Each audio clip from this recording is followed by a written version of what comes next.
चार अंग्रेजन जिठानियों की एक काली देवरानी। गीता अपने कमरे में बैठी अपने पति मोहन से बात कर रही थी। सुनिए जी, मैं सोचती हूँ कि भगवान ने हमें इतना कुछ दिया है, तो क्यों ना हम अपने बच्चों को विदेश भेज दें पढ़ाई के लिए। कहे तो तुम ठीक ही रही हो, इसी बहाने इनमें जिम्मेदारी भी आ जाएगी। पर हाँ, मैं अपने पांचों बेटों को विलायत नहीं भेजूंगा। लेकिन ऐसा क्यों? अरे बाबा, कोई तो ऐसा हो जो मेरे काम कारोबार को भी आगे बढ़ाए और यहीं पर रहकर मेरा हाथ बटाए। समझ गई, तो हम अपने बड़े बेटों को भेज देते हैं। वैसे भी विवेक अभी बहुत छोटा है। तुम ठीक कहती हो। फिर क्या था, गीता और मोहन अपने चारों बड़े बेटों को विदेश भेज देते हैं और छोटा बेटा विवेक वहीं रहकर अपने माँ बाबा की मदद करता है। अब 10 साल बीत गए थे, सभी बेटे अब जवान हो गए थे। माँ गीता और बाप मोहन भी अब अधेड़ उम्र के हो गए थे। अरे बेटा विवेक, जरा इधर तो आ। जी माँ, कहिए। तेरे लिए एक रिश्ता आया है। लड़की बहुत अच्छी है, संस्कारी है, पूरे 36 गुण हैं उसके अंदर। तू कहे तो शादी के लिए हाँ कर दूं? माँ, आप मुझसे क्यों पूछ रही हैं? ये मैं आपके ऊपर छोड़ता हूँ। गीता विवेक की शादी के लिए हाँ कर देती है और कुछ दिनों बाद विवेक की शादी कंगना से हो जाती है। कंगना का रंग काला था, इसीलिए उसे काफी तानों का सामना करना पड़ता था। एक दिन कंगना घर का काम कर रही थी कि तभी अचानक दरवाजे पर कोई आया। अरे कंगना, बेटा जरा देखना कौन है। जी माँ। कंगना दरवाजा खोलती है और उसके सामने 4 गोरी गोरी अंग्रेजन और 4 आदमी खड़े थे। हाय, ये कौन चिकनी चमेलियां हैं और इन्होंने कितने कम कपड़े पहन रखे हैं। अरे कौन है कंगना? हे मेरे भगवान, ये मैंने क्या देख लिया। अरे कंगना, ये अधनंगी लड़कियां कौन है? माँ, ये तुम्हारी बहुएं हैं। नमस्ते सासू माँ जी। अरे ये तू क्या बोले जा रहा है सागर? हाँ माँ, हम तेरे लिए 7 समंदर पार की बहुएं लाए हैं। हे भगवान, ये सब सुनने से पहले मैं मर क्यों नहीं गई। माँ जी, क्या ये आपके बड़े बेटे हैं? हाँ। बुरा ना माने तो एक बात कहूँ? बोल। अगर आपके बड़े बेटे इन लड़कियों के साथ शादी करके खुश हैं तो आपको भी इन्हें अपना लेना चाहिए। गीता को कंगना की बात समझ आ जाती है और वो अपनी सारी विदेशी बहुओं को अपना लेती है। कुछ समय बीत गया। विदेशी बहुएं घर का कोई भी काम नहीं करती थी और वो कंगना को हमेशा काली और गंवार कहकर चिढ़ाती। सुनो कंगना, मैं चाहती हूँ कि तुम मेरे ये कपड़े धो लाओ। जी जेठानी जी, अभी लाती हूँ। कंगना गांव वाले तरीके की तरह एमी के कपड़े थपकी से धोना शुरू कर देती है। अरे ये तो क्या कर रही है गंवार लड़की, इधर दे मेरे कपड़े। लेकिन जेठानी जी, अरे मैं तो कहती हूँ कि तू इस थपकी से अपना मुंह साफ कर ले, हो सकता है निखर जाए। एमी की बात कंगना को बुरी लगती है, लेकिन वो उसे नजरअंदाज कर देती है। तो वहीं चारों अंग्रेजन बहुएं कंगना की बेइज्जती करने के लिए एक प्लान बना रही थी। देवरानी कंगना, हम सभी आज शाम एक पार्टी में जा रहे हैं, तुम भी साथ चलना। जी मैं नहीं, आप ही जाइए, मैं यही सही हूँ। ओह, अब मान भी जाओ, कभी कभी सारी बहुओं को भी साथ में समय बिताना चाहिए। कंगना मान जाती है। सभी पार्टी में एंजॉय कर रहे थे। जेठानी जी, मेरा यहाँ दिल नहीं लग रहा है। ओह, अभी तो बस पार्टी शुरू हुई है। तभी बेटी की एक दोस्त एरिना वहाँ आ जाती है। ओह बेटी, nice to meet you and how are you? Oh I am good, tell something. Oh ये कौन है? क्या ये तुम्हारी नौकरानी है?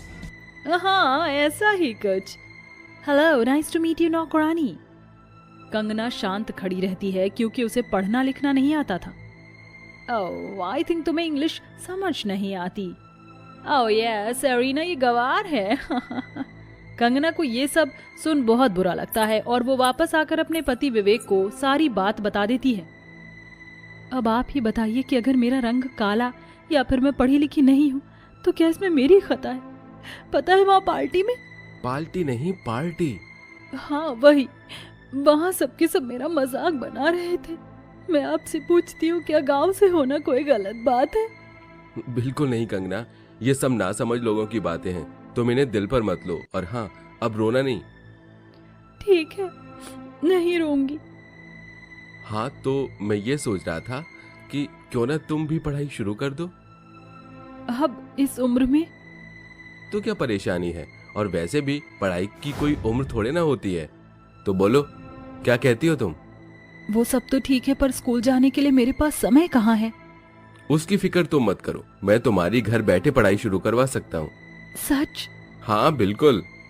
विवेक कंगना की ऑनलाइन क्लासेस के जरिए पढ़ाई करानी शुरू कर देता है। घर में किसी को भी इस बात की खबर नहीं थी। कंगना सारा दिन खूब मेहनत से काम करके रात को पढ़ने बैठती और रात के खाली समय में विवेक भी उसे पढ़ाता। अब काफी समय बीत गया था। विदेशी बहुएं ऐसी की ऐसी ही थी। वो अपना सारा काम कंगना से करवाती और खुद निठल्ली पड़ी रहती। सुनो कंगना, आज रात ना मेरी फ्रेंड के यहाँ पर एंगेजमेंट की पार्टी है, उसने तुम्हें भी इनवाइट किया है, तो तैयार हो जाना। जी भाभी जी। सभी तैयार होकर पार्टी में चले जाते हैं। जरा आज तो इस कंगना का चेहरा देखो, कुछ अलग सी ही चमक है चेहरे पर। और ये यहाँ आने को कितनी आसानी से तैयार हो गई। लगता है पिछली वाली इंसल्ट भूल गई है। भूल गई तो अब याद दिला दें। Oh arena, of course. सभी कंगना के पास जाती हैं। हेलो नौकरानी, how are you? Hello, I am fine and I would like to tell you that I'm not a servant. Are you understood? सभी कंगना को इंग्लिश में बात करते देख हैरान हो जाते हैं। Oh, I think I should go. Of course, as you wish. Kangana बहुत खुश थी। उसने इंग्लिश में बात करके सारी अंग्रेजनों के मुंह पर एक करारा थप्पड़ मारा था। इस कंगना का सारा एटीट्यूड तो अब मैं निकालती हूँ। पॉली कंगना पर ड्रिंक फेंकने के लिए टेबल तक जाती है, लेकिन उसकी ड्रेस वहीं टेबल में फंसकर फट जाती है। अरे पॉली भाभी, ये क्या हो गया? आप घबराइए मत, मैं सब कुछ ठीक कर दूंगी, पर आप मेरे साथ चलिए। कंगना पॉली को बाथरूम में ले आती है। आप घबराइए नहीं, मैं हमेशा अपने साथ सुई और धागा रखती हूँ, ऐसे इमरजेंसी में बहुत काम आता है ये। लाइए, मैं आपकी ड्रेस सिल देती हूँ। कंगना पॉली की ड्रेस को सुई और धागे की मदद से सिल देती है। हो गया, अब आप आराम से पार्टी एंजॉय कीजिए। मुझे माफ करना Kangana, I am so sorry. मैंने हमेशा ही तुम्हें बुरा भला कहा। I am sorry. कोई बात नहीं भाभी जी, मैंने कभी आपकी बातें दिल से नहीं लगाई, आप माफी मत मांगिए। बाकी तीनों जेठानियां भी बाथरूम के बाहर खड़ी होकर सारी बातें सुन रही थीं। हमें भी माफ कर देना कंगना, हम सभी कितने बुरे हैं ना। रंग तो तुम्हारा काला है और दिल हमारा। मैं भी अपने किए पर बहुत शर्मिंदा हूँ। कोई बात नहीं, चलिए हम सभी साथ में पार्टी को एंजॉय करते हैं। इस तरह सारी बहुएं एक हो जाती हैं। अब विदेशी बहुएं भी सुधर गईं और वो कंगना के साथ मिलकर घर के सभी काम भी कराती और सभी एक साथ खुशी खुशी रहने लगे। अपने दो बच्चों राधिका और चंदू के साथ बैठी थी। दोनों बच्चों की उम्र 5 से 7 साल के बीच थी। चूल्हे पर रोटी बनाने के बाद रेशमा दोनों बच्चों से कहती है, राधिका, चंदू, बेटा खाना खा लो। माँ, ये सूखी रोटी प्याज से कब तक खाएंगे? मुझे ये खाने का मन नहीं करता।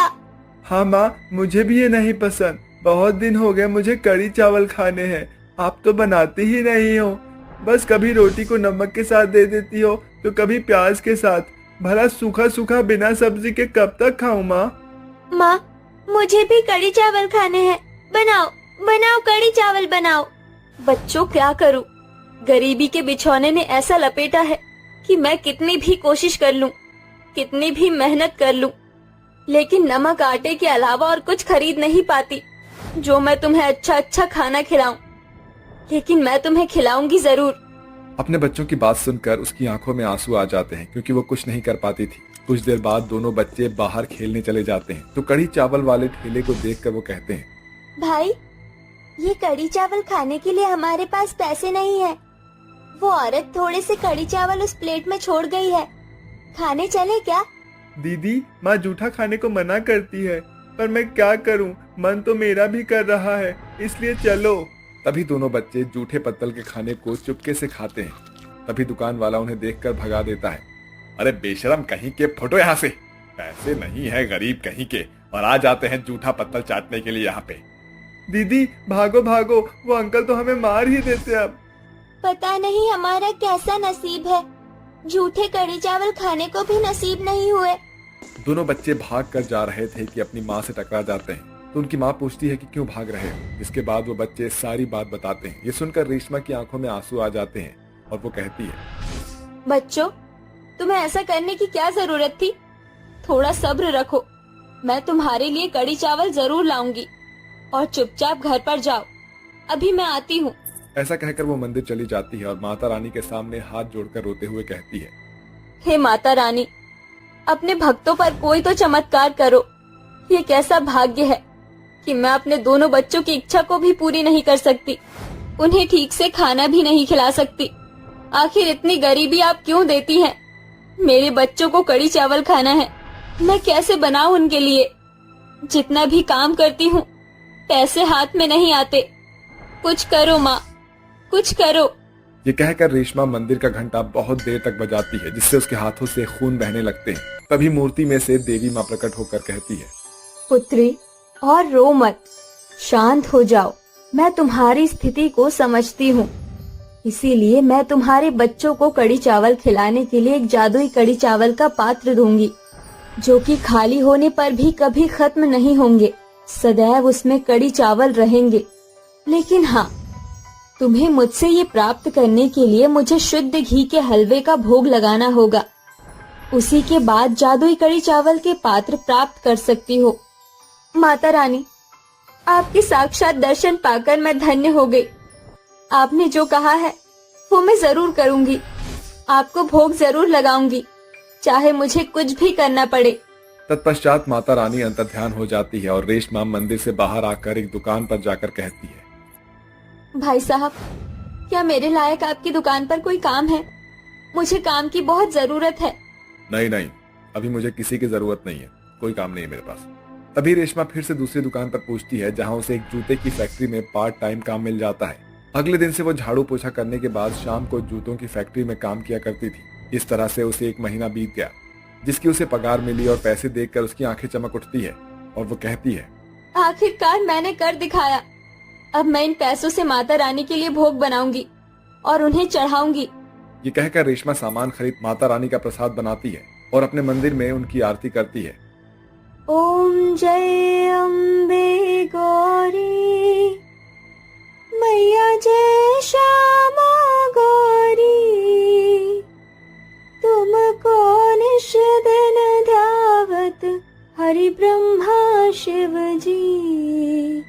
ओम जय अम्बे गौरी। माता रानी, मेरे बनाए हुए भोग को ग्रहण कीजिए। ये कहकर वो माता रानी को भोग लगाती है कि माता रानी उस भोग को पूरा खत्म कर देती है और जादुई कढ़ी चावल के पात्र प्रदान करती है। ये देखकर रेशमा माता रानी को नतमस्तक अपने बच्चों के साथ नमन करते हुए कहती है, माता रानी, अपने जादुई कड़ी चावल को देने के लिए आपका कोटि कोटि धन्यवाद। मेरे बच्चे जी भर के खा पाएंगे। अरे माँ, ये तो मेरा फेवरेट है। इतने सारे कढ़ी चावल ये कहाँ से आए? हाँ माँ, बताओ ना कहाँ से आए? माता रानी ने दिए क्या? हाँ बेटा, माता रानी ने हमें जादुई कड़ी चावल दिए हैं। तुम जितना भी खाओ ये खत्म नहीं होंगे। चलो चलो वहाँ बैठो, मैं तुम्हारे लिए खाना लगाती हूँ। अरे वाह, इतने दिनों बाद तो हम कढ़ी चावल खाएंगे। ओ बल्ले बल्ले, शाबाश शाबाश। ये कहकर रेशमा अपने बच्चों को कढ़ी चावल परोसती है, जिसे बच्चे बड़े चाव से खाते हैं। दोबारा खत्म होने पर वो कढ़ी चावल दोबारा मांगते हैं, जिससे कढ़ी चावल का पात्र दोबारा भर जाता है। अरे माँ, आप क्यों नहीं खाना खा रही हो? आप भी तो हमारे साथ खाना खाओ। हाँ बेटा, खाती हूँ, तुम खाते रहो। अरे वाह माँ, कढ़ी चावल कितने स्वादिष्ट हैं। मुझे और दीजिए ना। हाँ माँ, मुझे भी कढ़ी चावल बहुत पसंद आए। जादुई कढ़ी चावल की बात ही कुछ और है। ये माता रानी का दिया हुआ एक प्रसाद है, जो हमें खाने के रूप में मिला है। हाँ माँ। तभी तीनों पेट भरकर जादुई कढ़ी चावल खा लेते हैं और डकार मारकर कहते हैं, बस माँ, अब और खाया नहीं जा रहा, रहने दो। चलो शाम को खाना खाएंगे, तुम खेल लो। रेशमा घर के काम कर रही थी कि दरवाजे पर 2 बच्चे और एक औरत हाथ फैलाकर कहते हैं, बहन जी, आपका बहुत बहुत भला हो। हमने 2-3 दिन से कुछ नहीं खाया है, मेरे बच्चे भी भूखे हैं। घर में कुछ खाने को हो तो खिला दीजिए, आपकी बहुत कृपा होगी। कुछ खाने को दे दो, बहुत भूख लगी है। पेट में ऐसा लग रहा है कि चूहे और हाथी कूद रहे हो। अरे बेचारे बच्चे और इसकी माँ, इसमें तो मुझे अपने बच्चे और अपनी छवि नजर आती है। मैं भी कितना परेशान हुई थी। क्यों ना वो जादुई कड़ी चावल गरीब लोगों को खिलाऊं, साथ ही उसे बेच देती हूँ, जिससे मुझे कुछ पैसे भी मिल जाएंगे और गरीब लोगों का पेट भी भर जाएगा। आइए आइए बहन जी, बच्चों अंदर आओ, मैं आपको खाना खिलाती हूँ। उसकी बात सुनकर वो औरत और उसके बच्चे घर में आते हैं, जिन्हें रेशमा पेट भर कर कढ़ी चावल खिलाती है। पेट भर के खाने के बाद वो औरत कहती है, आपका बहुत बहुत शुक्रिया जो मुझे खाने के लिए दे दिया, और मेरे बच्चों को भी। माता रानी आपकी झोली को ऐसे ही भरे रखे।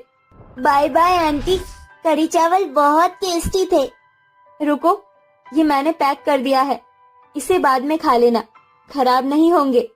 ये कहकर माँ और बच्चे चले जाते हैं। फिर कुछ देर बाद रेशमा एक ठेला लगाकर उस कढ़ी चावल के पात्र में से लोगों को कढ़ी चावल बेचती है। आइए आइए, सस्ते दाम में 10 रुपए के गर्मा गर्म कढ़ी और चावल खाइए। आइए आइए। अरे वाह, आप तो बहुत सस्ते कढ़ी चावल दे रही हैं, जरा मुझे भी एक प्लेट दे दीजिए। लीजिए लीजिए। इस तरह सभी लोग उसके कढ़ी चावल की बहुत तारीफ करते हैं। अगले दिन उसकी बहुत अच्छी कमाई होती है। ऐसे ही वक्त गुजरता है और जादुई कढ़ी चावल को बेचकर आए पैसों से वो अपने बच्चों को बहुत अच्छे स्कूल में पढ़ाती है और अपने लिए एक नया घर बना लेती है। और फिर वो पूरा परिवार खुशी खुशी रहने लगते हैं।